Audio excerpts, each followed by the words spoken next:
معزز سامعین گرامی قدر، بدر کے واقعات کی جزیات کو آپ کے سامنے رکھ رہے ہیں۔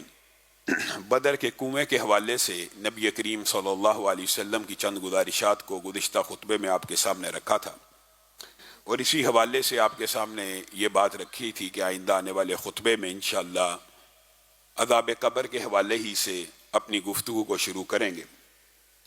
معزز سامعین گرامی قدر، عصر حاضر میں فتنہ انکار حدیث اس قدر بڑھ چکا ہے، اور اگر حقیقت میں غور کیا جائے تو اسلام میں جتنے بھی فتنے آئے ہیں ان کی سب سے بڑی وجہ اگر کوئی ہے تو وہ انکار حدیث ہے۔ کسی نے ایک حدیث کا انکار کیا، کسی نے 2 کا کیا، کسی نے 3 کا کیا۔ فتنہ اس وقت تک فتنہ بنتا ہی نہیں جب تک آسمان سے نازل ہونے والی وحی کی 2 صورتوں میں سے کسی ایک صورت کا انکار نہ کر دیا جائے۔ آسمان سے اللہ نے وحی نازل کی ہے، ایک کلام اللہ یعنی کتاب ہے، یہ قرآن پاک ہے، اور دوسرا رسول اللہ صلی اللہ علیہ وسلم کا فرمان ہے۔ قرآن پاک رسول اللہ صلی اللہ علیہ وسلم کے اوپر نازل کیا گیا تاکہ آپ لوگوں کو کھول کھول کر بیان کریں کہ جو چیز ان کے اوپر نازل ہوئی ہے اس کے احکامات کیا ہیں، اس کی تشریحات کیا ہیں۔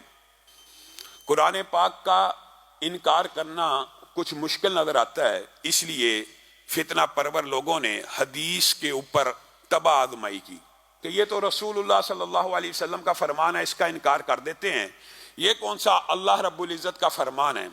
حقیقت بات تو یہ ہے کہ اگرچہ وہ الفاظ رسول اللہ کے ہیں لیکن حکم وہ بھی اللہ ہی کا ہے، تو حدیث کا انکار کرنے والا حقیقت میں قرآن ہی کا انکار کر رہا ہوتا ہے۔ منکرین حدیث کہتے ہیں جی قرآن پاک 23 سال میں نازل ہوا، تدریجاً نازل ہوا۔ ان سے کوئی بندہ پوچھے کہ 23 سال میں نازل ہوا، یہ قرآن پاک کی کون سی آیت ہے کہ جہاں پہ لکھا ہے قرآن پاک 23 سال میں نازل ہوا؟ نبی کریم صلی اللہ علیہ وسلم کی حدیث کے بغیر دنیا میں کوئی شخص یہ دعویٰ نہیں کر سکتا یہ اللہ کی کتاب ہے اور یہ قرآن اللہ کی طرف سے نازل ہوا اور یہ کلام اللہ، یہ قرآن اللہ ہی کی کتاب ہے۔ قرآن اللہ کی کتاب ہے، آپ کو اور مجھے کس نے بتایا؟ رسول اللہ صلی اللہ علیہ وسلم نے۔ اگر رسول اللہ کی حدیث کو مائنس کر کے کوئی بندہ یہ کہے گا میں قرآن پہ ایمان لایا ہوں، وہ اپنے دعوے میں جھوٹا ہے۔ قرآن اس کے اوپر نازل نہیں ہوا، قرآن رسول اللہ صلی اللہ علیہ وسلم پہ نازل ہوا۔ رسول اللہ نے کہا یہ قرآن ہے، یہ کتاب اللہ ہے، یہ کلام اللہ ہے۔ رسول اللہ صلی اللہ علیہ وسلم کہتے گئے کوئی ایک سورت، کوئی ایک آیت بھی کوئی بندہ قرآن پاک کا حوالہ رسول اللہ صلی اللہ علیہ وسلم کی حدیث کے بغیر نہیں دے سکتا۔ اور یہ بات بھی میں اپنی طرف سے نہیں کہہ رہا، نبی کریم صلی اللہ علیہ وسلم، یہ جو واقعہ ہے آپ سب نے یاد رکھنا ہے۔ پہلے بھی آپ کے سامنے رکھ چکا ہوں لیکن یاد دہانی کے طور کے اوپر اس واقعے کو یاد کر لینا چاہیے۔ نبی کریم صلی اللہ علیہ وسلم ایک یہودی کے ساتھ ایک گھوڑے کا سودا کر رہے ہیں۔ یہودی نے رسول اللہ صلی اللہ علیہ وسلم سے گھوڑے کا سودا کر لیا۔ رسول اللہ صلی اللہ علیہ وسلم رقم لینے کے لیے پلٹے، اس کو اس کے گھوڑے کا زیادہ بھاؤ تھا، زیادہ قیمت لگ گئی۔ اس نے گھوڑا کسی اور کو بیچنے کی کوشش کی تو رسول اللہ صلی اللہ علیہ وسلم نے کہا اب نہیں بیچ سکتا، تیرا میرا سودا مکمل ہو گیا ہے، اب تو صرف رقم ٹرانسفر کرنے کی باری ہے۔ یہودی نے کہا جائیے کوئی گواہ لے کے آئیے، میرا آپ کا سودا نہیں ہوا۔ نبی کریم صلی اللہ علیہ وسلم نے اپنے صحابہ کی طرف دیکھا، صحابہ خاموش ہیں، نبی کریم صلی اللہ علیہ وسلم کے دیکھنے کا یا ان کی نظروں کا صحیح مفہوم نہ سمجھ سکے، لیکن ایک صحابی ایسے تھے جنہوں نے مفہوم کو بھی پایا اور حجیت حدیث کے اوپر قیامت تک کے لیے مہر کو ثبت بھی کر دیا۔ رسول اللہ صلی اللہ علیہ وسلم کو یہودی کہہ رہا اپنا کوئی گواہ لائیے۔ رسول اللہ نے کہا میرا گواہ کون ہے؟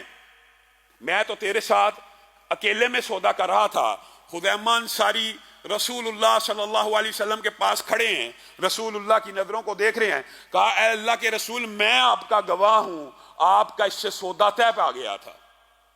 رسول اللہ صلی اللہ علیہ وسلم نے خزیمہ کو کہا آپ تو اس وقت وہاں پہ موجود نہیں تھے، آپ نے کس طرح گواہی دی؟ کہا اے اللہ کے رسول کیا ہم یہ گمان کریں کہ آپ ہمیں آسمان پہ ایک رب کی خبر دیتے ہیں، آسمان سے اترنے والی وحی کا بتاتے ہیں، کیا ہم آپ کو جھوٹا گمان کریں؟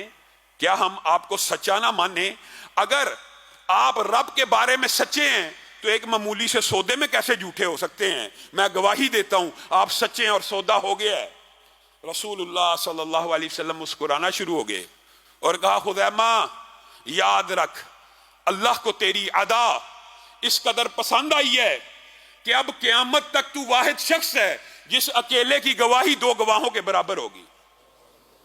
تو وہ واحد ہے جس اکیلے کی گواہی دو کے برابر ہوگی۔ یہ اللہ تعالیٰ حفاظت قرآن کا اور حفاظت حدیث کا انتظام کر رہا ہے۔ یہ لوگوں کو خواہ انکار حدیث والوں کا مغالطہ ہوا کہ آسمان سے قرآن کتابی شکل میں نازل ہوا، ہرگز نہیں، رسول اللہ کے قلب اطہر پہ نازل ہوا۔ رسول اللہ صلی اللہ علیہ وسلم نے صحابہ کو کہا یہ آیت قرآن پاک کی فلاں سورت کی ہے، صحابہ نے یاد کر لی۔ رسول اللہ نے کہا اقرا، مجھے کہا گیا غار حرا میں پہلی آیت کون سی تھی؟ اقرا تھی نا، کہاں پہ موجود ہے؟ قرآن کی ابتدا اقرا سے ہوتی ہے۔ کہاں سے ہوتی ہے؟ سورت فاتحہ سے ہوتی ہے۔ رسول اللہ صلی اللہ علیہ وسلم نے کہا نازل تو سب سے پہلے ہوئی، رکھی 30ویں پارے میں، یعنی آخری جز میں جائے گی، اس کی یہ ترتیب ہے۔ یہ رسول اللہ کی احادیث تو مان لی، یہ ساری مان لینے کے بعد باقی احادیث کا انکار کر دیا کہ ہم صرف رسول اللہ کی اس حدیث کو مانیں گے جو قرآن کے بارے میں ہے، یعنی قرآن کے بارے میں حدیثیں صحیح ہیں اور باقی ساری معاذ اللہ غلط ہیں، جو ہماری عقل سے ٹکرائے گی اس کو مسترد کر دیا جائے گا۔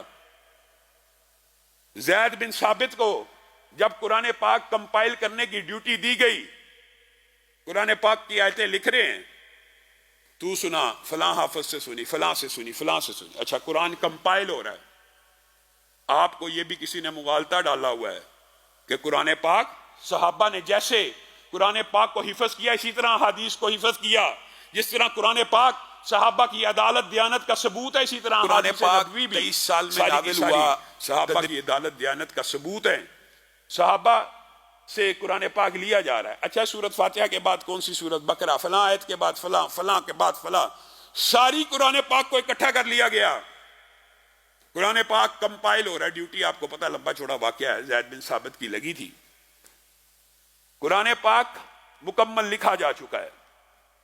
حضرت خزیمہ انصاری کو خبر ہوئی کہ قرآن پاک لکھا جا رہا ہے، آپ بھی گئے اور جا کے کہنے لگے، بخاری شریف میں ایک اور آیت کے بارے میں ہے لیکن یہاں پہ جو دیگر احادیث ہیں وہ اس بات کے اوپر دلالت کرتی ہیں۔ وہ گئے اور کہنے لگے لَقَدْ جَاءَكُمْ رَسُولٌ مِّنْ أَنفُسِكُمْ عَزِيزٌ عَلَيْهِ مَا عَنِتُّمْ حَرِيصٌ عَلَيْكُمْ بِالْمُؤْمِنِينَ رؤوف الرحیم۔ یہ قرآن پاک کی آیت ہے۔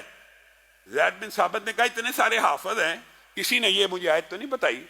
کہا یہ سورت توبہ کی آخری آیت ہے، آخری آیتیں ہیں، اور میں نے خود رسول اللہ صلی اللہ علیہ وسلم سے اس ترتیب سے سنی ہے اور آخر میں رسول اللہ نے یہ آیت پڑھی تھی۔ کہا گواہ لے کے آ، گواہ لے کے آ، گواہ لے کے آ۔ تو آ گیا، اتنے حفاظ سے میں نے قرآن پاک کمپائل کر لیا، مکمل کر لیا ہے، اب تو ایک آیت لے کے آ گیا ہے، یہ قرآن پاک کا حصہ ہے، جب تک گواہ نہیں لائے گا۔ اور آپ کو پتا ہے بعض روایات اس بات کے اوپر بھی دلالت کرتی ہے کہ حضرت عمر نے یہاں تک کہہ دیا اگر یہ گواہ نہ لایا اس کو درے لگانا۔ اور حضرت ابو ہریرہ کو یہ بات پتہ لگی، کہا میں تیرے ساتھ چلتا ہوں۔ خزیمہ نے کہا تو نے بھی سنی تھی؟ کہا میں تیرے ساتھ چلتا ہوں، جو میں نے سنا تھا آج بیان کروں گا۔ تو یہ آیت کا گواہ ہے؟ ہاں میں گواہ ہوں۔ ابو ہریرہ کو ساتھ لے کے گئے۔ ابو ہریرہ نے اس وقت زید بن ثابت کو کہا خزیمہ جو قرآن پاک کی آیت کہتا لکھ لے، قرآن پاک میں داخل کر لے۔ کہا کیسے داخل کروں؟ کہا میں نے ان کانوں سے رسول اللہ کی یہ بات سنی تھی کہ قیامت تک خزیمہ کی اکیلے کی گواہی دو گواہوں کے برابر ہوگی۔